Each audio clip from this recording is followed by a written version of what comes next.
গাহৰিক ইংৰাজীত পিগ বুলি কোৱা হয়। মেকুৰীক ইংৰাজীত কেট বুলি কোৱা হয়। ছাগলীক ইংৰাজীত গট বুলি কোৱা হয়। গৰুক ইংৰাজীত কাউ বুলি কোৱা হয়। কুকুৰক ইংৰাজীত ডগ বুলি কোৱা হয়। হাতীক ইংৰাজীত এলিফেণ্ট বুলি কোৱা হয়। ঘোঁৰাক ইংৰাজীত হৰ্চ বুলি কোৱা হয়।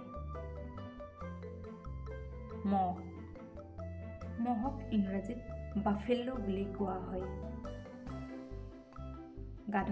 গাধক ইংৰাজীত ডংকি বুলি কোৱা হয়।